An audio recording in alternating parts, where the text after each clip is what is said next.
नमस्कार दोस्तों, मेरा नाम राजेश है। मैं अवेयरनेस स्पीकर्स हूँ जो आप लोगों को जागरूक करता हूँ और आप लोगों को बैंक से रिलेटेड सारी जानकारी देने के लिए आज मैं काम कर रहा हूँ। मैं देख रहा हूँ आजकल बहुत सारे लोगों को गुमराह किया जाता है कुछ नई नई स्कीम बताकर। उसी के बारे में आज मैं एक स्कीम के बारे में आपको सारी बातें क्लियर करूँगा ताकि आप कहीं और गुमराह ना हो सकें। आप सभी लोग जानते हैं दोस्तों कि हमारे बैंकों के द्वारा और हमारी सरकार के द्वारा एक स्कीम जो चलाई जा रही थी वो थी प्रधानमंत्री आवास योजना।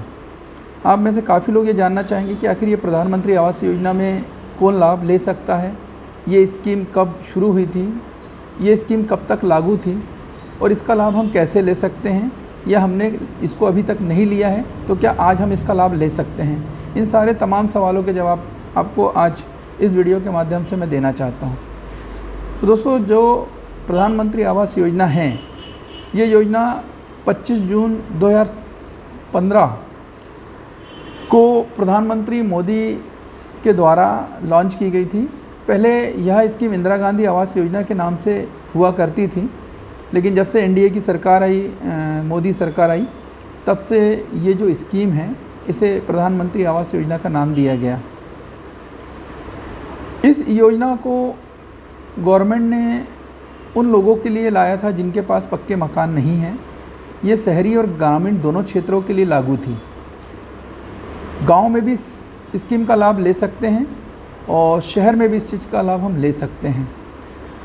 अलग अलग तरह से 4 भागों में इस स्कीम को बांटा गया था सरकार ने अपने हिसाब से, जिसमें कि EWS था, LIG थी, MIG 1 था, MIG 2 था।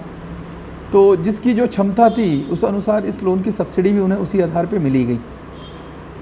तो मैं आज आपको बताना चाहता हूँ कि जब ये 25 जून 2012 को इसको स्टार्ट किया, आज 7 साल हो चुके हैं और इसे 31 मार्च 2022 को इस स्कीम को पूर्ण किया गया। लेकिन अभी भी जहाँ पर ऐसे कुछ प्रोजेक्ट हैं जो इस स्कीम के दायरे में थे और वो उन्हें पूरा नहीं कर पाए हैं, ये स्कीम आज भी वहाँ पर लागू है। लेकिन अभी जो मेन मुख्य चीज़ मैं बता रहा हूँ कि ये स्कीम में अगर आप सोचते हैं कि कोई बैंक या आज हम नया मकान या हम नई रजिस्ट्री करवाने जा रहे हैं और इस योजना का फ़ायदा हमें मिलेगा, तो ये बिल्कुल गलत है। अब ये इस योजना का फ़ायदा आपको नहीं मिलेगा क्योंकि यह स्कीम सिर्फ़ और सिर्फ 31 मार्च 2022 तक थी। दूसरी चीज़ मैं इसमें यह कहना चाहूँगा कि ये 3 फेज़ में बांटी हुई थी। ये 3 फेज़ में पहली बार इन्होंने जो 2015 से 2017 तक के इस स्कीम को लॉन्च किया तो उसमें लगभग 100 शहरों में इसको पहुँचाया गया। दूसरी बार में इसे 17 से लेके 19 तक के कम से कम 200 शहरों में पहुँचाया गया और 17 से लेके 22 तक के यह स्कीम अब तक लगभग 4141 शहरों में पहुँची है। तो मैं आप लोग से यही कहूँगा कि इस स्कीम का कई लोगों को अगर फ़ायदा पहले जब आपने लोन अप्लाई किया होगा और अगर नहीं मिला होगा तो आप ये समझ लें, सबसे पहले आप अपने दस्तावेज़ों की जांच उस बैंक के द्वारा करवाएं कि जो योजना में उन्होंने आपका फॉर्म डाला था या नहीं डाला था। दूसरा, आपका आधार नंबर इस योजना को लेने के लिए लिंक होना चाहिए आधार से आपका मोबाइल नंबर।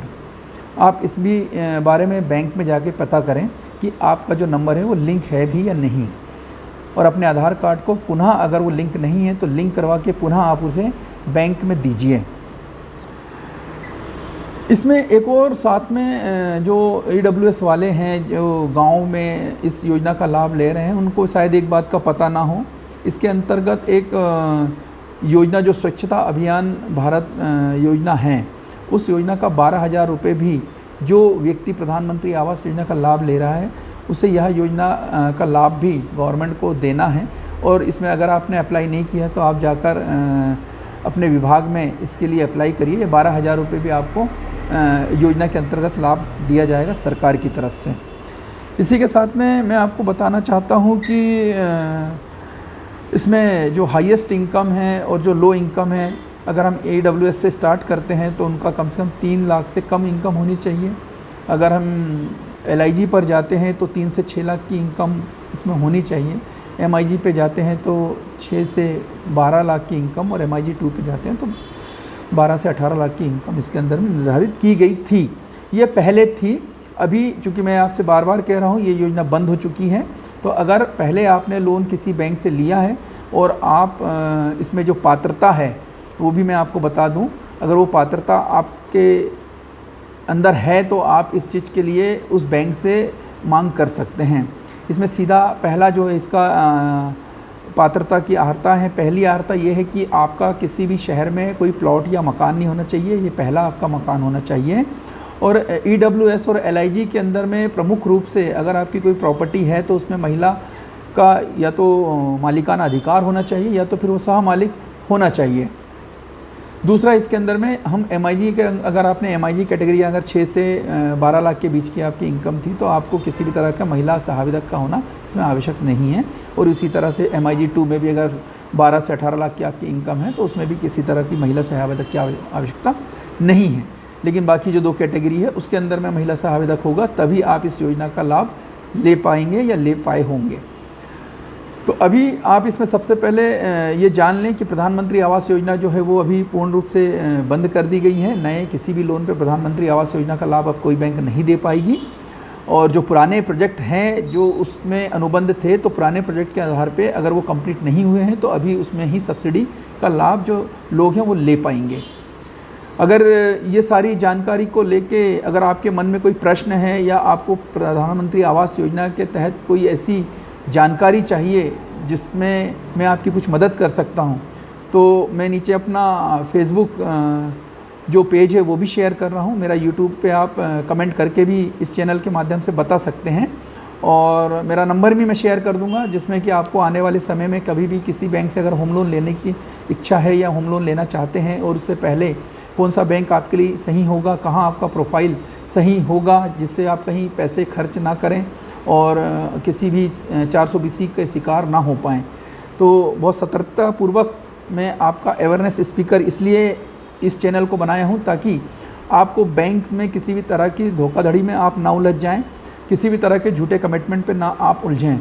जब भी कोई ऐसा लगता है तो आप मुझसे जानकारी लीजिए, मैं निःशुल्क इसके संबंध में आपको जानकारी देते रहूँगा और आने वाले समय में हर बैंक की पॉलिसी और बैंक की जो भी नई योजनाएं होती हैं वो आपके सामने रखते रहूँगा।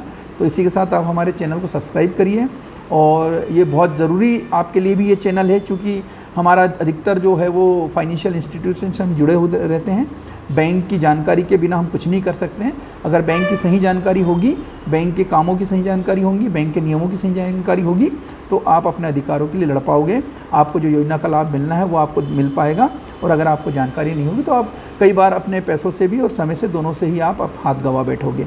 तो आज मेरे इस चैनल को सब्सक्राइब करिए और इसे लोगों तक शेयर करिए ताकि अधिक से अधिक लोग मेरे इस अवेयरनेस स्पीकर के माध्यम से अधिक जानकारी कलेक्ट कर सके ताकि किसी भी तरह से गुमराह वो फ्रॉड लोगों के साथ ना हो सकें।